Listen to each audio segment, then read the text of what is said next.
Om Namo Bhagavate Vasudevaya. Om Namo Bhagavate Vasudevaya.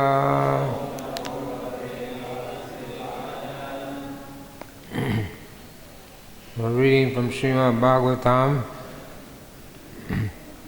Canto 5, Chapter 14, text number 28. Now this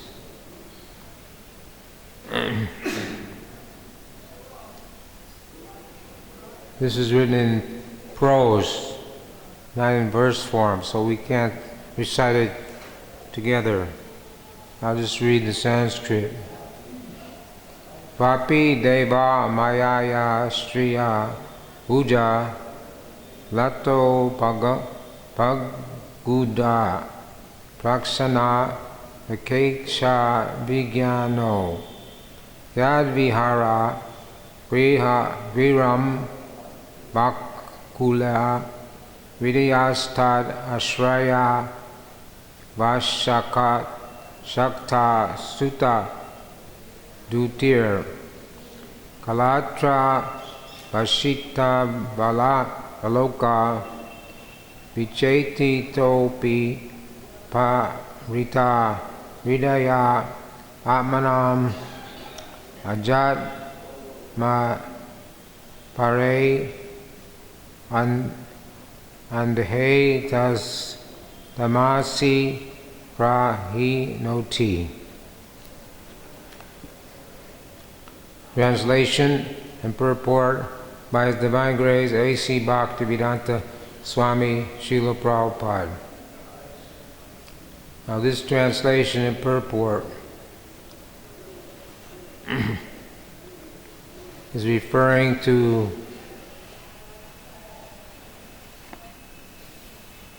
a verse in the last chapter,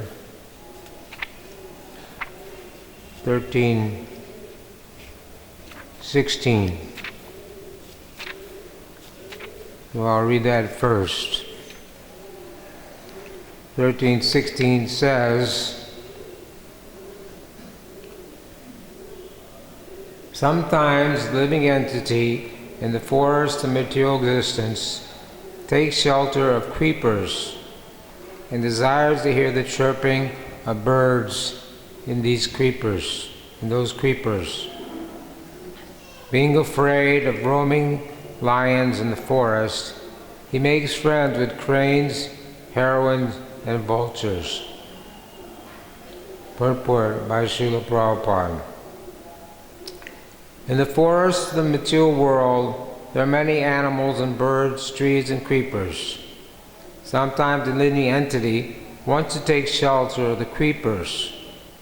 In other words, he wants to be happy by being embraced by the creeper-like arms of his wife.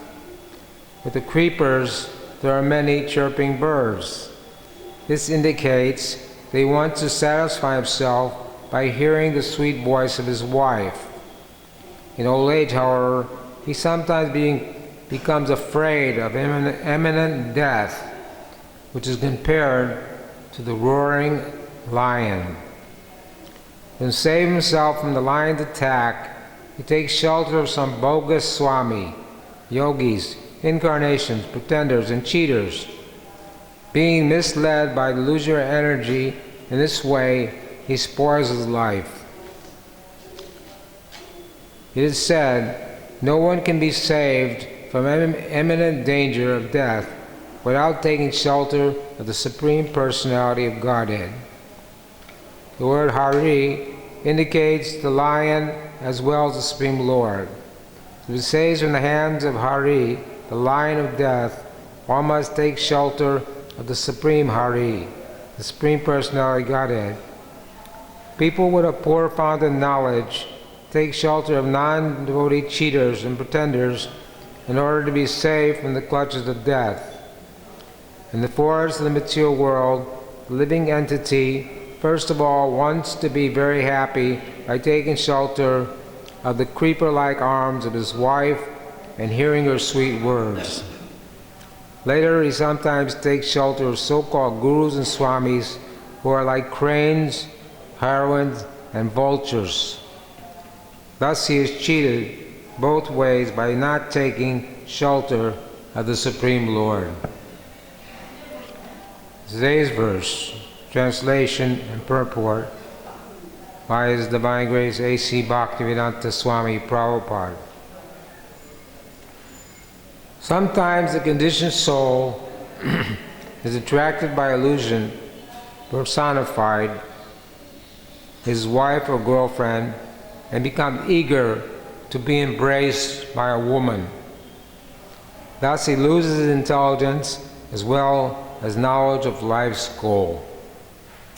At that time, no longer attempting spiritual cultivation, he becomes overly attached to his wife or girlfriend and tries to provide her with a suitable apartment. He becomes very busy under the shelter of that home and is captivated by the talks, glances, and activities of his wife and children. In this way, he loses his Krishna consciousness and throws himself in the dense darkness of material existence. Purport by His Divine Grace A.C. Bhaktivedanta Swami Srila Prabhupada. When the conditioned soul is embraced by his beloved wife, he forgets everything about Krishna consciousness. The more he becomes attached to his wife, the more he becomes implicated in family life. One Bengali poet, Bankim Chandra, says that to the eyes of the lover, the beloved is always very beautiful, even though ugly. The attraction is called Deva Maya. The attraction between man and woman is the cause of bondage for both. Actually, both belong to the Paraprakriti, the superior energy of the Lord, but both are actually Prakriti, female. However, both want to enjoy one another. They sometimes described as Purusha, male. Actually, neither is Purusha, but both can be superficially described as Purusha. As soon as a man and woman are united, they become attached to home, hearth, land, friendship, and money. In this way, they are both entrapped in material existence. The word Bhuja Lata Upagada, meaning being embraced by beautiful arms which are compared to creepers, describes the way the conditioned soul is bound within this material world. The product of sex life, sons and daughters certainly follow. This is the way of material existence. Om Argyanantaram Dasya Jadana Sakaya Sakshu Umitam Jaina Tasmei Shri Gurave Namaha Sri Chaitanya Manobhistam Stapitam Yena Bhutale Swaya Rupa Kadamayam Danti Swapadantikam Vandeham Shri Guru Shriyata Parakamalam Singurum Vaishnavam Cha Shri Rupa Sagrajatam Sahagana Aganatam Sajivam Sadvaitam Sarvatam Prajina Saitam Krishna Chaitanya Devam Shri Radha Krishna Padam Sahagana Lalita Shri Visha Ham Vitam Cha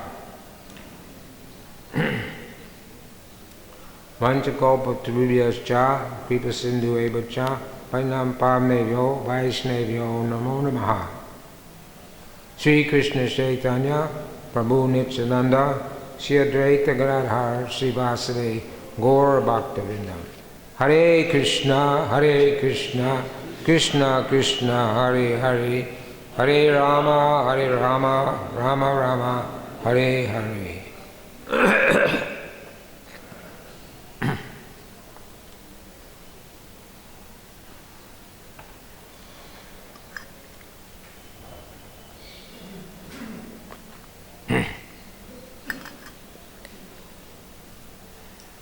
So this chapter is the forest of enjoyment.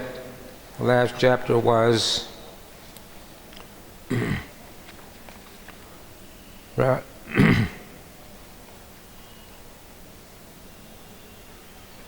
Yeah, King Rahuguna's conversation with John Bharat. So, who can tell me who's speaking this chapter? Who's speaking these verses? Yes. This is not a continuation of the conversation between Maharaj Parikshit and John Bharat. But on the quest of Maharaj Parikshit, he asked Sukadeva Goswami to give a summary of these talks because he felt they were very difficult for ordinary human beings to understand. So he's giving the direct meaning. The other, the Jad Bharat and was speaking to King Rahugana, the analogies, and here these analogies are more clearly described. So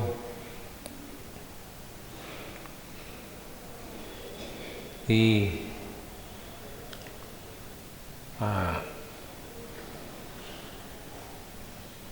jiva, the living entity,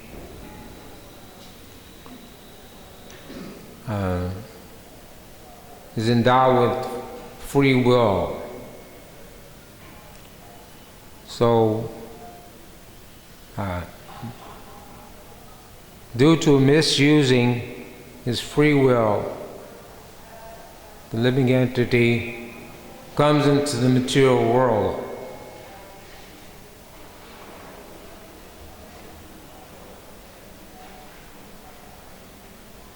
Now, how is this possible? We can't understand this, but somehow this living entity, the jiva, decided that we wanted to try to be the enjoyer, try to be Krishna.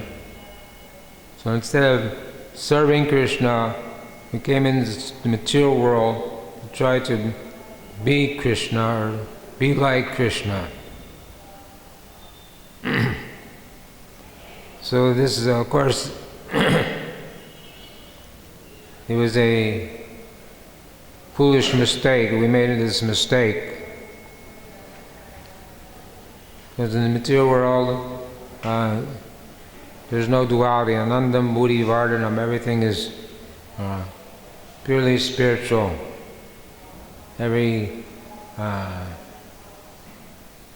nobody speaks anything unpleasant. There's nothing unpleasant in the spiritual world. Every song is a dance, every word is a song, every step is a dance. There's no birth, death, old age, and disease. And this is just the opposite of the material world. And somehow we decided to come into this material world and wander through the 8,400,000 species of life. And it's not until one comes to the human form of life that one is given the opportunity to get out of the cycle of repeated birth and death. Bhagavad Gita says in the 15th chapter, conditioned soul accepts one body after another, just like the air, the aroma passing in the air. And then when he takes another body, he gets an ear, eye, nose, tongue, sense of touch, to grouped about the mind, and thus he enjoys a particular type of sense objects. So according to our body, everyone has a different body, and we enjoy or suffer in different ways. One person's food may be another person's poison.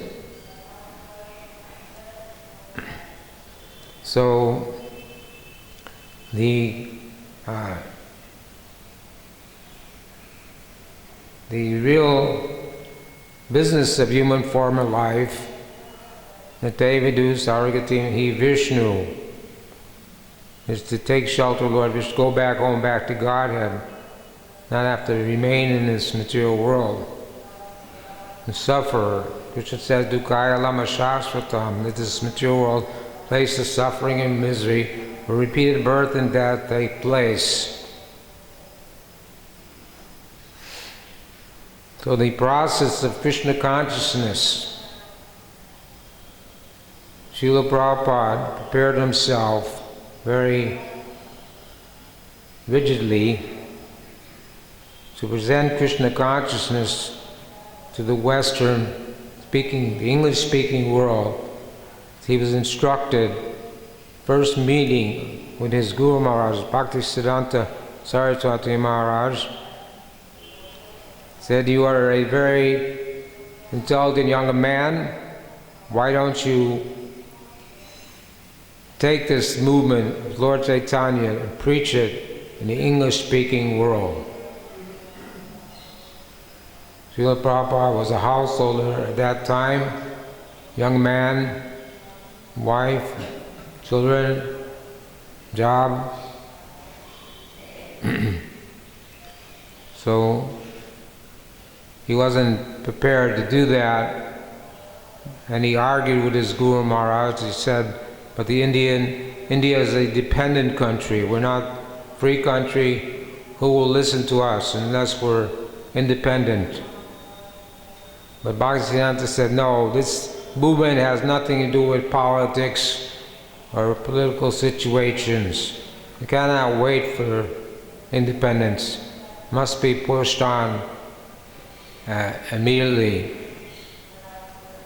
So Srila Prabhupada took that order to heart and prepared his whole life. He prepared himself for preaching Krishna consciousness to an English-speaking world. When he finally got to America, he had a struggle. Came on the Jaladuta, a cargo ship, suffered immensely, but he was always confident. Krishna assured him. And so, but when he got to America, he saw the whole country was simply in the mode of passion and ignorance. So he said to pray to Krishna, why have you brought me here? How will these people ever understand this message? There's so much engrossed in passion and ignorance. And that's true. The whole society in the Western world is based on sex life. Everything, everywhere you look, everywhere, all the propaganda is to tell people that that's the main goal of life, is to have sex and enjoy as much as possible. Sense gratification. Dharma, artha, karma, moksha. Religiosity, economic development, sense gratification, liberation. They want the economic development and sense gratification, but hardly any are really interested in religion. And people don't even know there's such a thing as liberation. Everyone puts their faith in the modern scientists. What do modern scientists tell us? They tell us that life comes from chemicals, that you're just a bunch of chemicals. So we challenge them. We say, we'll give you all the chemicals. Can you make life? They say that we cannot say. Let them make one fly. They're so proud of their technology. They made an airplane that can fly all over the world. But then they require airport, runways, so many different things. But a fly can just go anywhere very easily. So let them create one fly in their laboratory. So they're making promises. In the future, we'll stop death. In the future, we'll stop old age. In the future, we'll stop disease. But yet, they've not been able to do any of these things. Only Prabhu says like a post-dated check. They're giving you a post-dated check for $1 million. Shri Gaurnitai, Krishna Bhavan Radhe Shyam Ki Jai. They're giving a post-dated check, making promises. They say that there's no life on any other planet. Or if there is life on the other planets, it may be some insignificant microbe or germ. So Srila Prabhupada had to contend with all these polluted ideas, all these misconceptions to introduce Krishna consciousness. So he made it his life's work to translate and purport the Srimad Bhagavatam, which is the spotless Purana. There are 18 Puranas, 6 in the mode of goodness, 6 in the mode of passion, 6 in the mode of ignorance. But Srimad Bhagavatam is the spotless Purana because it delineates pure devotional service. When Srila Vyasadeva compiled all the Vedas, he was still not satisfied. So Narada Muni came there and told him, the reason you're not satisfied is because you have not properly delineated pure devotional service or the pure bhakti to the essence of all the Vedas. Vedanta Krit Veda Vedavachaham. Krishna says, I am the knower of the Vedas and compiler of the Vedas. So to know Krishna, to serve Krishna through bhakti yoga, that is the essence of the Vedic literatures. So Srimad Bhagavatam, 18,000 verses, compiled by Srila Vyasadeva with the intention of giving pure devotional service, nothing short of that. So after Maharaj Rahugana, a conversation with Jabharat, then Sukadeva, Maharaj Parikshit asked Sukadeva Goswami to again give a summary of these talks so that we can get the direct meaning. Now these conversations between Maharaj Parikshit, we know, was the king of the world. He was the last living descendant of the Yadu dynasty. When he was in the womb, Ashwatthama threw his Brahmastra into the womb of his mother, Uttara. And she went to Krishna and begged for shelter, begged for help. And Krishna appeared in the womb, and Maharaj Parikshit, he got the darshan of the Lord even while he was in the womb. So Parikshit means examiner, so his whole life he was looking for that same Lord. So Maharaj Parikshit was not an ordinary human being. He was in the forest hunting, and he became thirsty. He wanted a glass of drink some water. So he came to a hermitage of a great sage, and the sage was in trance, samadhi. So the sage didn't receive him properly. So Maharaj Parikshit took a dead snake and put it around the neck of the sage. And then he left. And when the son of that sage saw what had happened, he cursed Maharaj Parikshit to die within 7 days from the bite of a snake bird. But Maharaj Parikshit could have easily counteracted the curse. But being a great soul, great devotee of the Lord, and being fearless, he immediately took it as the will of Providence. This is the will of Providence.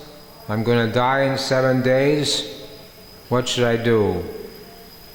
So immediately he became detached from his family, from his animals, from his kingdom, from his wealth, from everything.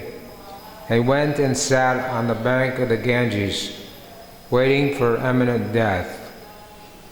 And then by the arrangement of Super Soul sent Sukadev Goswami. Sukadev Goswami was in the womb of his mother for 12 years. He was Brahman realized soul, but he didn't want to come out of the womb because he was afraid he would become entangled again in material life. Then Krishna came there and assured him that he would not be entangled, that he could come out. So he came out of the womb and immediately left home, went to the forest. But he was not, he was Brahman realized. He hadn't realized Paramatma and Bhagavan. He didn't know the science of devotional service. But after hearing the one verse from the Bhagavatam, he went back to his father Vyasadeva and heard the whole Srimad Bhagavatam.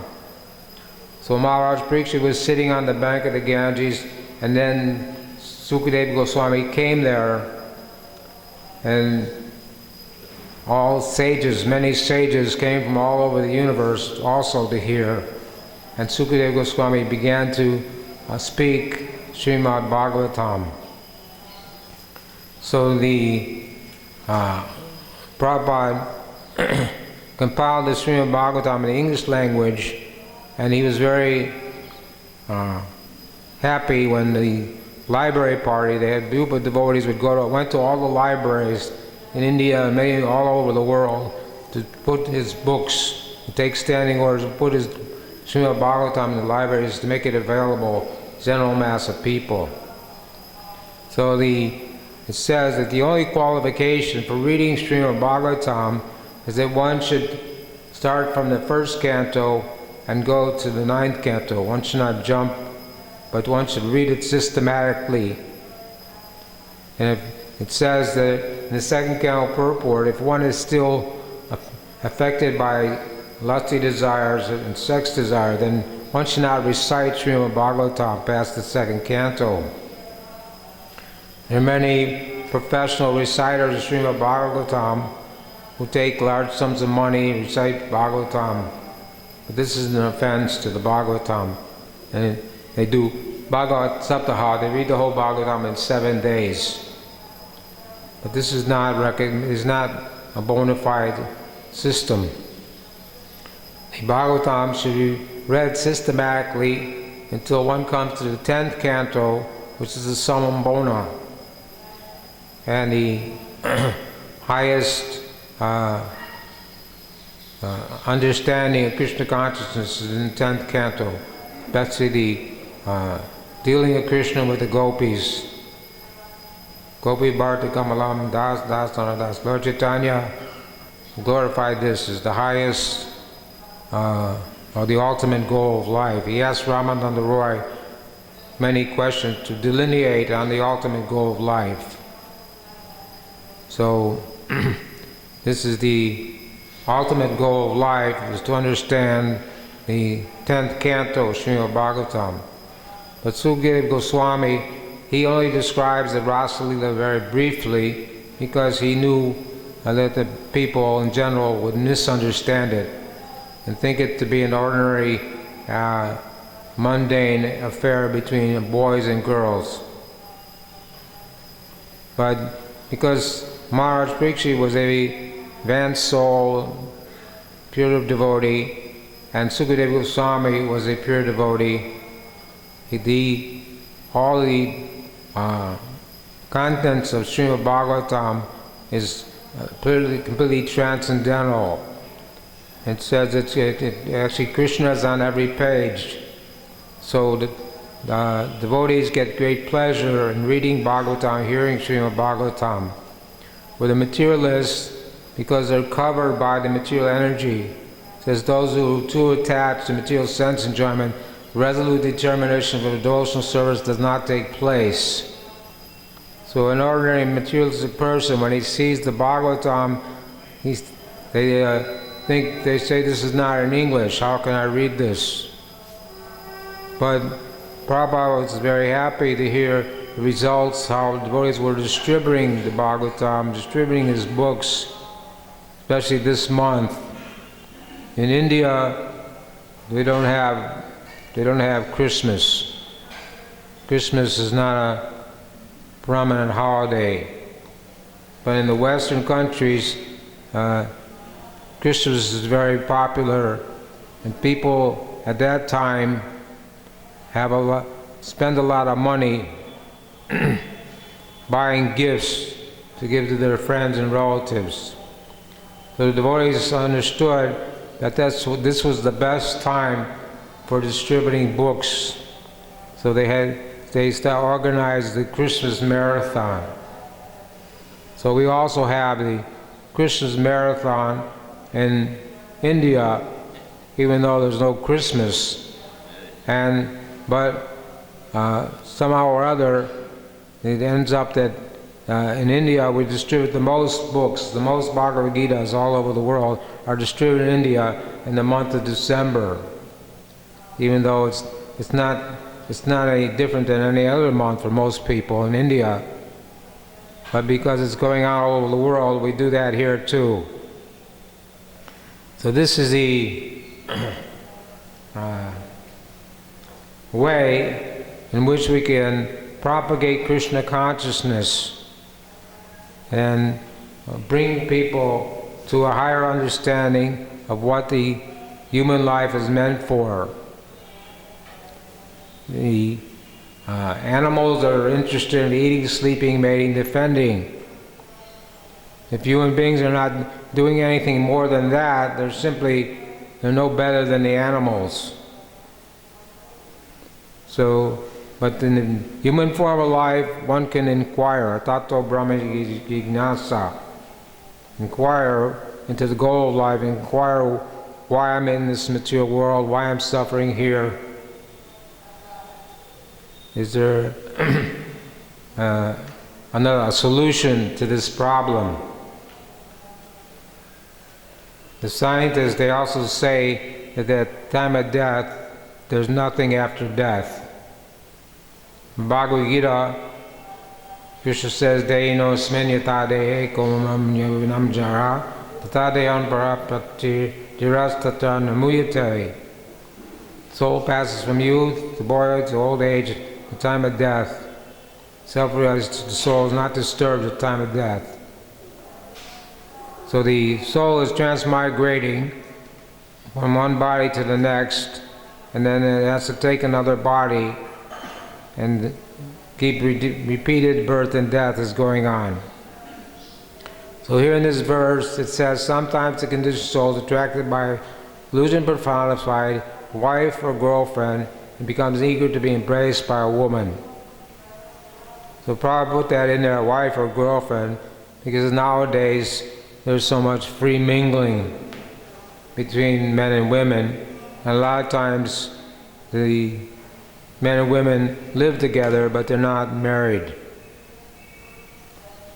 But as soon as one is embraced by his wife, then Prabhupada says he loses, no longer attempting for spiritual cultivation. He loses his Krishna consciousness. So Prabhupada said all the brahmacharis should stay brahmachari and all the ladies should get married. So the simple. We're waiting for the math on that one. Waiting for what? The math. How all the men stay single, brahmachari, and all the women women get married. So we're trying to figure out the math on that. Arithmetic. Arithmetic. Yeah. Well, he wanted the people who can't stay brahmachari to take the household life, but to live as grihastras, not griyameti. Krishna says in Bhagavad Gita, I am sex life according to religious principles. So that means that one should have, household life is not a license to have unlimited sex life. It says if household is having sex life, that is the same as legalized prostitution. Householders can have sex once a month only and solely for propagating Krishna conscious children and not otherwise. Even though this misconception is there that some householders say, well, I can't follow that, or it's not, you don't have to follow that, or you can have sex whenever you want. But that's not the standard. So whether one is a brahmachari or a household brahmachari, one should stay, not be indulged in illicit sex. We all, when the time of initiation, we promise to follow 4 regulated principles: no gambling, no meeting, no intoxication, no illicit sex. And that is there for both men and women. Anyone who takes initiation makes this promise. And if you can't keep your promise, Prabhu said, well, then you're an animal. He said a gentleman will always keep his promise. So it shouldn't be taken cheaply. Initiation shouldn't be taken as a cheap thing. You have to, Srila Prabhupada could have made millions of disciples, but he didn't want cheap disciples. And they asked Srila Prabhupada, what is your purpose? He said, I'm trying to make first-class men. And they said, what is a first-class man? A first-class man is one who does not, follows the 4 principles: no meeting, no gambling, no intoxication, no illicit sex. And the parents of our disciples, the parents of the devotees, sometimes they become upset when they hear this. And they think that there's something wrong with the devotees. And they come to the temple and they say, why have you taken my child? Why are you ruining my child? He was so good. He was so expert at sex life. He took so many drugs, he tried to kill himself. Why can't he come home and be normal again? This is the way they think. They can't understand that giving up sex life, Brahmjisvar Nivartante, by getting a higher taste, we can give up the lower taste, and this way live very peacefully and happy in Krishna consciousness. Otherwise, one becomes entangled. Brahmacharis have a very simple life, simple, few possessions, not so much they have to worry about. They don't have to worry about paying bills, they don't have to worry about so many things. One sage was meditating in the forest. He didn't have any possessions, but he had kalpans. So he's put his kalpans on the line to dry. And while he was meditating, a mouse came, was chewing on his kalpans or stealing. So he got a cat to keep away the mouse. But then the cat was making noise because it was hungry. So he got a cow to give milk to the cat. But then he needed someone to take care of the cow. So he got a wife to take care of the cow. Then he needed a house for the wife. Then he had children. Then he had so many things to worry about, he forgot about being a sage.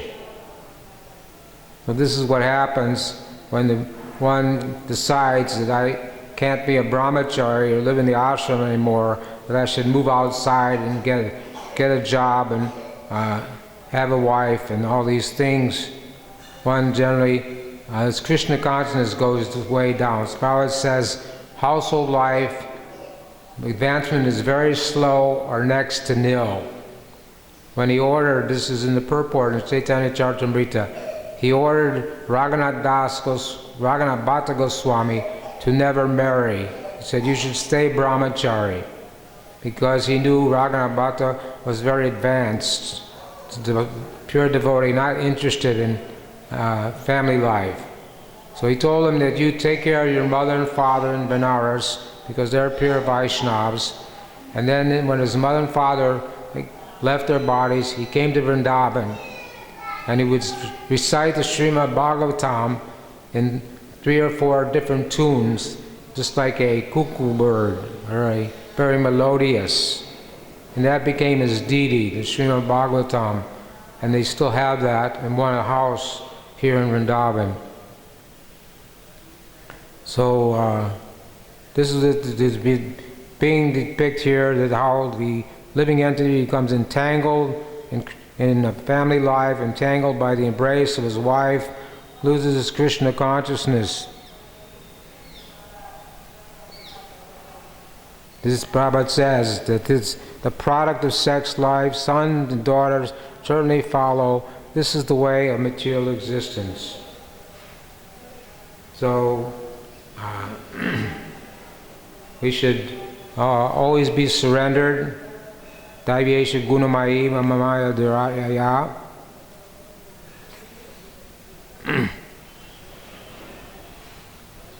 Mam eva ya prapajante mayam etan tarantite. This material energy is very difficult to overcome, but those who surrender it to me can easily cross beyond it. So this is the goal of life, is to surrender to Krishna, be a surrendered soul, not be entangled in the material world. So if you're a brahmachari, you should feel yourself very fortunate. Not try to stay that way. If you're in household life, you should try to keep Krishna as the center of your life and dedicate everything into Krishna's service.